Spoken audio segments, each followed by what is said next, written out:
کل جو ترمیم پاس ہوئی ہے میں اس کی بہت مبارکباد پیش کرتا ہوں آپ سب کو، اور خاص طور پہ قائد جمعیت حضرت مولانا فضل الرحمان صاحب کو اور ان کے پورے تمام ساتھیوں کو۔ اور میں یہ سمجھتا ہوں کہ بہت بڑی پیش رفت ہے۔ اس کے 3-4 چیزیں بہت اہم ہیں۔ ایک تو یہ کہ اسلامی نژادی کونسل ایک آئینی ادارہ ہے، اس کے ذمہ یہ ہے کہ پاکستان میں کوئی بھی ایسا قانون کوئی چیز ہو تو اس کے اوپر شرعی حوالے سے تحقیق کر کے وہ اپنی ریسرچ پیش کرتے ہیں، اور پارلیمنٹ میں جو پارلیمنٹ کے لوگ ہیں اس کو پارلیمنٹ میں پیش کریں، اس پہ بات چیت ہو قانون سازی کے لیے۔ تو عملاً یہ ہو رہا ہے کہ پلندے کے پلندے اسلامی ذاتی کونسل نے وہاں بنا کے رکھے ہوئے ہیں، اور کوئی بھی پارٹی، جتنی بھی سیاسی پارٹیاں ہیں، کوئی ایسا نہیں ہے کہ اس کو پیش کرے، اس پہ بحث کروائے کہ اس معاملے میں اسلامی ذاتی کونسل نے یہ تجویز دی ہے، یہ انہوں نے قانون کے بارے میں بتایا کہ یہ شرعی قانون ہے، یہ نہیں ہے۔ تو اس ترمیمی بل میں یہ طے ہو گیا ہے کہ پارلیمنٹ 1 سال کے اندر اس کو پیش کرنے کی پابند ہوگی۔ حکومت پابند ہوگی کہ 1 سال کے اندر اسلامی ذاتی کونسل کی جو تجاویز ہوں گی اس کو بحث کے لیے پارلیمنٹ میں پیش کرے گی۔ تو میں سمجھتا ہوں یہ کافی بڑی پیش رفت ہے۔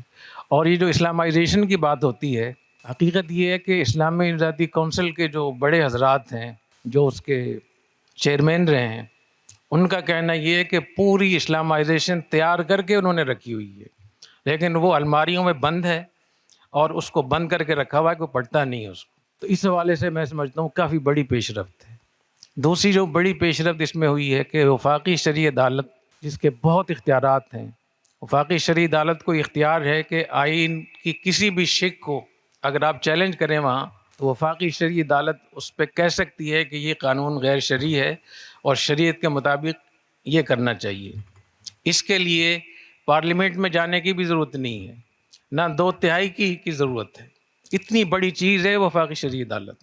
حضرت مولانا شیخ الاسلام حضرت مفتی تقی عثمانی دامت برکاتہم نے فرمایا کہ میں 17 سال وہاں جج رہا وفاقی شرعی عدالت میں۔ میں کافی علماء سے کہتا رہا کہ آپ کوئی اپیل تو کریں، کوئی کیس تو لے کر آئیں میرے پاس، تاکہ میں اس کی بنیاد پہ قانون سازی کروں۔ ویسے اسلامائزیشن کے لیے، قانون سازی کے لیے پارلیمنٹ، سینٹ، اسمبلی اور بڑی چیزیں ہیں، لیکن وفاقی شرعی عدالت میں اگر آپ جا کر یہ مقدمہ کرتے ہیں کہ فلاں آئین کا فلاں حصہ یا فلاں قانون وہ غیر شرعی ہے، اور اس پہ انہوں نے فیصلہ دے دیا کہ واقعتاً غیر شرعی ہے، تو وہ قانون بند ہو جائے گا۔ لیکن اس میں ایک انہوں نے یہ مسئلہ کیا ہوا تھا کہ وفاقی شرعی عدالت جب کوئی فیصلہ کرے اور اس کو سپریم کورٹ میں چیلنج کر دیا جائے تو وہ فیصلہ ان کا معطل ہو جاتا تھا، اور پھر سپریم کورٹ میں شریعت اپیلیٹ بینچ ہے، تو وہاں پھر حکومتیں اور حکومتوں کے جو لوگ ہوتے ہیں وہ پھر اس میں وہ چپ ہو جاتے تھے، اور وہ چیز در پڑی رہتی تھی۔ تو وفاقی شرعی عدالت کے فیصلے کو معطل کرنے کے لیے کہ بس اس کو چھوڑ دو اور رکھی ہوئی ہے، اس کو فعال ہی نہیں کر رہے، اس پہ کوئی مشورہ، اس بات ہی نہیں ہو رہی، تو اس ترمیمی بل میں سپریم کورٹ اس کی پابند ہو گئی ہے کہ 1 سال کے اندر اس اپیل پہ وہ فیصلہ کرے گی، اور اگر فیصلہ نہیں کیا تو وہ خود بخود قانون بن جائے گا۔ تو یہ بھی میں سمجھتا ہوں بہت بڑی پیش رفت ہے۔ تیسری چیز جو سود کے حوالے سے ہے کہ 2028 جنوری 2028 تک حکومت کو پابند کیا گیا ہے کہ وہ سود کا خاتمہ کرے گی۔ تو اس سے پہلے کوئی تاریخ طے نہیں تھی، لیکن ایک تاریخ طے ہوگی۔ جب تاریخ طے ہو جائے تو اس میں پھر آسانی ہوتی ہے لوگوں کو پکڑنا بھی، انتظامات کرنا بھی۔ تو میں سمجھتا ہوں یہ تینوں کام بہت بڑے ہوئے ہیں۔ میں بہت دل کی گہرائیوں سے مبارکباد پیش کرتا ہوں مولانا فضل الرحمان صاحب کو، اور جتنے بھی ان کے حضرات ہیں کہ انہوں نے اتنا بڑا کام کیا ہے، اور اب اس پہ ہمیں پہرا دینا چاہیے، ہم سب کو، جامع الرشید کو بھی، کہ اس کو ہم سنبھالیں۔ جو چیزیں بھی پاس ہو گئی ہیں ان کو غیر مؤثر نہ ہونے دیں، کیونکہ اس ملک میں جتنے مواقع ہیں اتنی رکاوٹیں بھی ہیں۔ تو اسلامی ذاتی کونسل کا جو سلسلہ ہے اس پر بھی پہرا دینا چاہیے، اور باقاعدہ اس پہ ایک تحریک چلانی چاہیے کہ جو تجاویز وہاں گئی ہوئی ہیں ان کو پیش کرنے کے لیے لابنگ کی جائے۔ باقاعدہ جو کمیٹیاں وہاں ہوتی ہیں، سینٹ میں بھی کمیٹیاں ہوتی ہیں اور قومی اسمبلی میں بھی، تو وہاں ان کمیٹیوں میں مختلف پارٹیوں میں اچھے لوگ ہوتے ہیں، ان سے بات چیت کی جائے اور ان کے ذریعے چیزوں کو پیش کرایا جائے۔ اسی طریقے سے وفاقی شرعی عدالت کے بارے میں جو فیصلہ ہوا ہے تو اس کا امکان موجود ہے کہ اس فیصلے کو بھی کسی نہ کسی طریقے سے اس کو مؤخر کیا جائے، معطل کیا جائے، کوئی اس میں روڑے اٹکائے جائیں، تو اس پر بھی ہمیں پہرا دینا چاہیے سود کے حوالے سے بھی۔ لیکن میں اس پہ ایک بات یہ کروں گا کہ جنرل ضیاء الحق کے زمانے میں جنرل ضیاء الحق نے جب اعلان کیا شریعت کے نفاذ کا اور اسلامائزیشن کا، تو اس وقت میں اتنی مٹھائیاں تقسیم کی گئی تھیں۔ پھر جب اسلامی بینکنگ یا اسلامی فائنانس کے حوالے سے قانون سازی، تو بھی بہت خوشیاں ہوئیں، لیکن عملاً ہم نے ان کو سپورٹ نہیں کیا، جو صحیح بات ہے کہ عملاً ہم نے ان کو سپورٹ نہیں کیا۔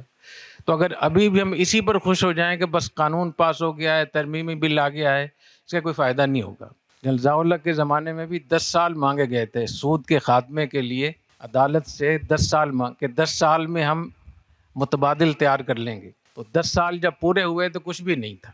پاکستان میں جو بینکنگ کا نظام ہے یا اسلامی فائنانس کا نظام ہے، اقتصاد کا نظام ہے، اس میں کتنے لوگ ہوں گے اس وقت میں؟ کوئی اندازہ ہے اب لوگ؟ لاکھوں ملازمین ہیں، ہزاروں اس میں مینیجر ہیں، بڑی سطح کے لوگ ہیں۔ تو آپ کے پاس لوگ ہیں ایسے جو متبادل پیش کر سکیں؟ یہ بہت بڑی چیلنج ہے ہمارے لیے۔ تو ہمارے مدارس میں پاکستان کے جو 15-20 بڑے ادارے ہیں، ان کو پہلی فرصت میں فقہ المعاملات طرز کے ادارے شعبے قائم کرنے چاہیے، تاکہ آپ اتنے بڑے نظام کے لیے افراد تو تیار کریں نا۔ اگر آپ اسلام نافذ کروائیں گے کمشنر سے، تو کمشنر کو خود نہیں پتہ اسلام کیا ہے، تو وہ کیسے اسلام نافذ کرے گا؟ تو مالیات کا نظام بہت بڑا نظام ہے، اس کے لیے افراد تیار کرنا، ادارے بنانا، متبادل تیار کرنا، اور دوسرے قانون سازی کروانا۔ اس آئین میں جو ترمیم ہوئی ہے، اس کی سپورٹ کے لیے ذیلی جو قوانین بنتے ہیں مرکز کی سطح پہ، صوبائی سطح پہ، وہ قانون سازی کروانی چاہیے۔ اور تیسرے نمبر پہ جو پالیسیاں ہیں ملک میں، معاشی پالیسیاں، قرضے لینے کی، دینے کی، کاروبار کرنے کی، جو اتنا بڑا بجٹ ہمارے ہاں بنتا ہے، اس بجٹ کو کہاں رکھا جاتا ہے؟ اتنی بڑی تنخواہوں کا بجٹ، فلاں بجٹ، معدنیات نکالنے کا بجٹ، ترقیاتی بجٹ، رواں اخراجات، رننگ اخراج، بہت ساری چیزیں۔ تو یہ پیسہ کہاں جاتا ہے؟ ظاہر ہے کہ اس کو سود ہی اس میں لگایا جاتا ہے۔ تو آپ کے پاس متبادل انتظام ہونا چاہیے، اس کے لیے پالیسیاں بھی تبدیل کرنی ہوگی، قانون سازی بھی کرنی ہوگی، ادارے بھی بنانے ہوں گے، افراد بھی تیار کرنے ہوں گے، اور سب سے بڑی بات ہے کہ ماحول بھی بنانا ہوگا۔ یہ ماحول، کیونکہ جتنے بھی بیوروکریسی میں لوگ ہیں، عدالت کے لوگ ہیں، اسٹیبلشمنٹ کے لوگ ہیں، جہاں جہاں بھی لوگ ہیں، ان کا یہ خیال ہے کہ اب اسلامی بینکاری نہیں چل سکتی، ایک جزوی طور پہ چل سکتی، لیکن ایک ملک کے معاشی مسائل کو، اس میں بین الاقوامی قوانین کو بھی اس میں دیکھنا پڑتا ہے، بین الاقوامی طریقہ کار کو بھی دیکھنا پڑتا ہے، اور اب تک ہم نے کتنے قرضے دنیا سے لیے ہوئے ہیں، کتنا سود چڑھا ہوا ہے۔ تو ان کا خیال یہ ہے کہ یہ جزوی طور پر تو ہو سکتا ہے، لیکن باقاعدہ کسی ملک کو غیر سودی نظام سے چلانا ممکن نہیں۔ ان کے دماغ میں یہ بات گھسی ہوئی ہے، اور ان کے دماغ سے اس کو نکالنا کس کی ذمہ ہے؟ یہ آپ کے ذمہ ہے، ہم علماء کے ذمہ ہیں۔ ہمیں قانون کا بھی پتہ ہونا چاہیے، شرعی قانون کا بھی پتہ ہونا چاہیے، بین الاقوامی قوانین کا بھی پتہ ہونا چاہیے، کلچر کا بھی پتہ ہونا چاہیے، اور جو مشکلات ہیں، مالی مشکلات ہیں، ریاستی مشکلات ہیں، ان کا بھی ہمیں علم ہونا چاہیے۔ اس کو سامنے رکھتے ہوئے پھر ہم مرحلہ وار اس کے حل ہم پیش کریں، اور اس میں جب تک آپ ان کے ذہن کو صاف نہیں کریں گے، اس وقت تک وہ اس میں حصہ نہیں لیں گے۔ آپ کے سامنے کہ ماشاءاللہ مفتی صاحب تشریف لائے، بڑی اچھی بات ہے، سود حرام ہے، اس سے نہیں کرنا ہے، لیکن عملاً کچھ نہیں کریں گے۔ تو اس کے لیے کیا کرنا ہوگا؟ ذہن سازی کرنا، لابنگ کرنا، ان کے پاس جانا، بات چیت کرنا، ان کے ذہن کو صاف کرنا۔